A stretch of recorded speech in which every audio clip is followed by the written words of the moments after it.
So hey guys, welcome back to your channel. आज की इस वीडियो में हम बात करने वाले हैं, मैं आपको सिखाने वाला हूं DRIP, जिसका मतलब है डिविडेंड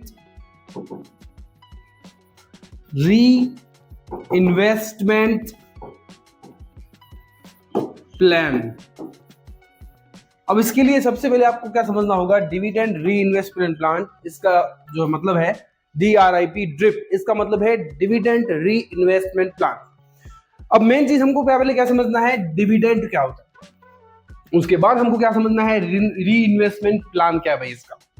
तो सबसे पहले हमें समझना है डिविडेंड। मान लो ये कोई कंपनी है और आपने इसके बहुत सारे शेयर खरीद के रखे हुए हैं, तो अब कंपनी क्या करती है, बहुत सारी ऐसी कंपनीज होती है, वो क्या करती है, अपने जो जो भी अपना फाइनल खर्च वगैरह निकाल के सब कुछ, जो लास्ट के ईयर के अंदर जो भी पूरा खर्च वगैरह निकाल के जो प्रॉफिट होता है ना, उसको उसका कुछ हिस्सा, इसको डिविडेंड को हिंदी में बोलते हैं लाभांश, यानी कि लाभ का एक अंश, लाभ प्लस अंश, लाभ का एक अंश लाभांश बोलते हैं इसको।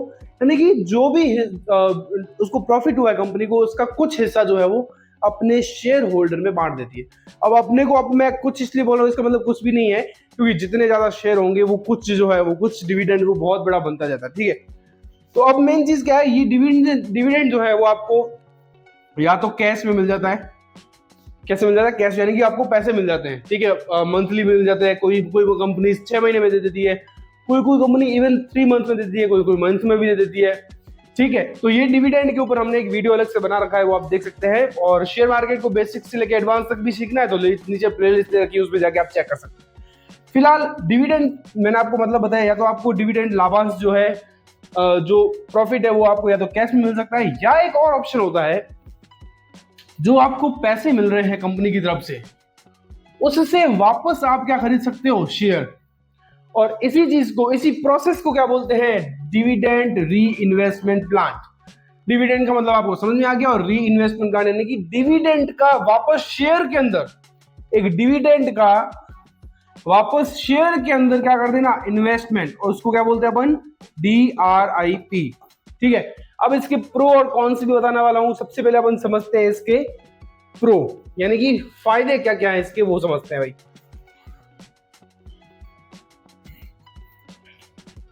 देखो भाई, सबसे पहले यहां पे अपन समझते हैं डिविडेंड रीइन्वेस्टमेंट प्लान यानी कि DRIP।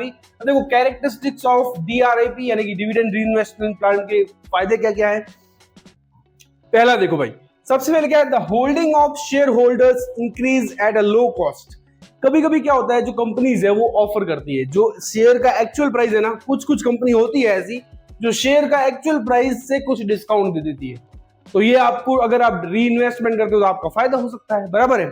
तो share holder, the holding of share holders increase at a low cost, यानी कि आपके शेयर भी बढ़े हुए हैं, ऊपर से जो नए शेयर खरीद रहे हो सकता है वो आपको कंपनी का ऑफर चल रहा हो और आपको क्या कर दे, सस्ते में मिल जाए, तो ये फायदा है। उसके बाद क्या, investor of the company allowed to reinvest their dividend amount in additional share to the company interest of receiving cash against it. मतलब मैंने आपको पहले बताया कि आप या तो आपको कैश मिल सकता है, और कैश के बजाय आप क्या कर सकते हो, वापस से शेयर के अंदर इन्वेस्ट कर सकते हो। ठीक है, ये समझ में आ गया। उसके बाद क्या, acquisition process is automatic, so investment have no control over the acquisition times here are required whether a price low or high। इसका मतलब है कि ये अगर एक बार आपने ऑन कर दिया, कैसे होता है वो भी मैं आपको बताऊंगा कि भाई अगर आपने DRIP सिस्टम ऑन कर दिया तो अब क्या होगा, आपको वापस देखने की जरूरत ही नहीं पड़ेगी। मतलब ये आपने कंपाउंडिंग सुना है, कंपाउंडिंग यानी कि ब्याज का ब्याज मिलता है। अब वो सेम ही चीज है, ब्याज का ब्याज, और इसमें डिविडेंड के क्या मिल जाएंगे, शेयर।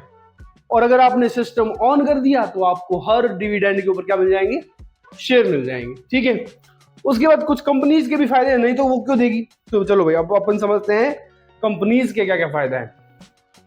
यहां देखो भाई, यहां कुछ प्रो एंड कॉन्स दे रखे हैं कंपनीज, और आपके लिए क्या एडवांटेज हैं, क्या डिसएडवांटेज है। ठीक है,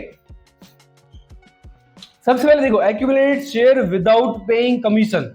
तो यहाँ पे क्या होता है, आपको कुछ कम कमीशन के अंदर आपको शेयर मिल जाते हैं, जैसे कि मैंने आपको बताया, डिस्काउंट मिल जाता है। ठीक है, उसके बाद एक्यूमुलेट शेयर एट डिस्काउंट, ये भी आपको मैंने बता दिया कि भाई कभी कभार क्या है, कुछ ब्रोकर में भी ऑफर मिलता है कि भाई आपको जो है वो कमीशन कम हो जाएगा, या फिर आपको डिस्काउंट मिल जाएगा। उसके बाद कंपाउंडिंग इफेक्ट इन एक्शन, आपकी कंपाउंडिंग धीरे धीरे होती रहेगी, यानी कि शेयर भी बढ़ेंगे, डिविडेंड भी मिलेगा और डिविडेंड वापस रीइन्वेस्ट भी हो जाएगा।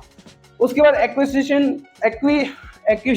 Acquisition of long term share holders and next क्या है, creation of capital for the company. ये कंपनी का फायदा क्या है कि भाई कंपनी को नए शेयर वापस मार्केट में नहीं लाने पड़ेंगे, वही शेयर मार्केट के अंदर कंपनी के पास क्या आता रहेगा, पैसा आता रहेगा। तो नए शेयर कंपनी को कम मतलब लाने पड़ सकते हैं लेकिन कम मात्रा में लाने पड़ेंगे, और उसकी बजाय क्या है, उसको कैपिटल जो है वो आता रहेगा। और उसके बाद बात करें तो यार देखो एक्विजिशन ऑफ लॉन्ग टर्म, यानी कि लॉन्ग टर्म में कंपनी क्या है अपने शेयर होल्डर को पास में रख सकती है। उसके बाद देखो डिसएडवांटेज भी है, इसी के ऑपोजिट है, मतलब अगर आप एज ए शॉर्ट टर्म में ट्रेडिंग करना चाहते हो तो फिर आपके फायदे नहीं है इसमें, as a long term investment के लिए जा रहे हो तो आपके फायदे हैं, ठीक है।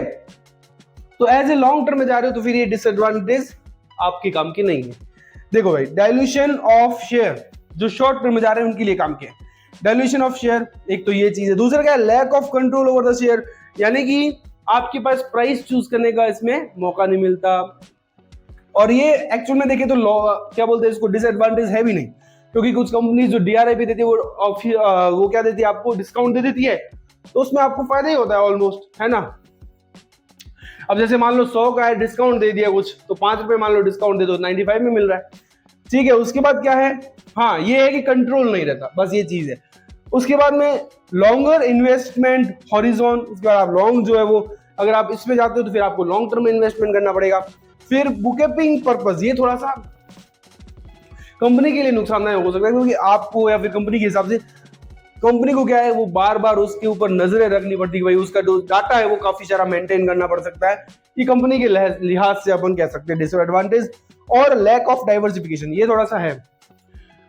डिविडेंड अगर आप इसमें जाते हो तो फिर आप क्या है दूसरे शेयर के अंदर इन्वेस्ट नहीं कर सकते, और दूसरे शेयर में इन्वेस्ट नहीं करने का मतलब क्या है कि आप लॉस का रिस्क ज्यादा है, प्रॉफिट और लॉस का रिस्क ज्यादा है। क्योंकि अगर डाइवर्सिफिकेशन अगर आपका बढ़ेगा पोर्टफोलियो के अंदर, ज्यादा से ज्यादा शेयर होंगे, तब आपका एक शेयर अगर नीचे ऊपर नीचे जाता है तो दूसरा भी नीचे ऊपर नीचे जाता है।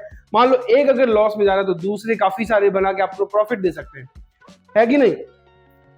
तो ये थोड़ा सा है लैक ऑफ डाइवर्सिफिकेशन, यानी कि आप एक ही आपके जो पैसे आ रहे हैं वो वापस उसी कंपनी के अंदर जा रहे हैं, तो खुदा ना खास्ता अगर वो क्या बोलते हैं उसको परफॉर्मेंस डाउन कर गई तो आपका नुकसान है, परफॉर्मेंस अप कर दी तो आपका फायदा है, लेकिन मल्टीपल चॉइस आपके पास नहीं रहती। तो इस तरीके से आप जो है वो डीआरडी समझ सकते हैं। थोड़े से और कुछ प्रो एंड कॉन्स है वो मैं आपको सुना देता हूँ। देखो थोड़े से हिंदी में है, आपको ये अब अच्छे से समझ आएंगे। कंपाउंडिंग का मैजिक, ये मैंने आपको समझा दिया, हर बार डिविडेंड से नए शेयर मिलते हैं।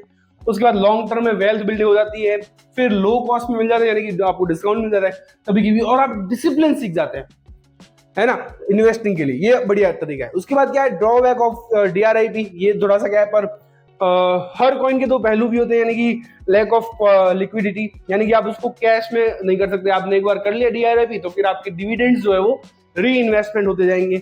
उसके बाद टैक्स कम्युनिकेशन, ये थोड़ा सा है डिसएडवांटेज, गौर करने लायक, कि आपको डिविडेंड रिसीवमेंट पर कैपिटल गेन का भी आपको क्या लगता है टैक्स लग सकता है।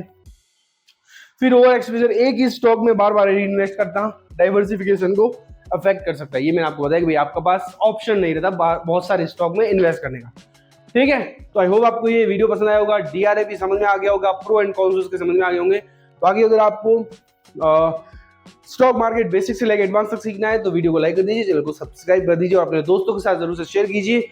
और जो अगर आपको सीखना है तो इसके लिए प्लेलिस्ट जो है प्लेलिस्ट के अंदर प्लेलिस्ट दे रखी है डिस्क्रिप्शन के अंदर, लिंक पूरा दे रखा है, वहां पे जाके एकदम हर वीडियो को चेक कर सकते हैं।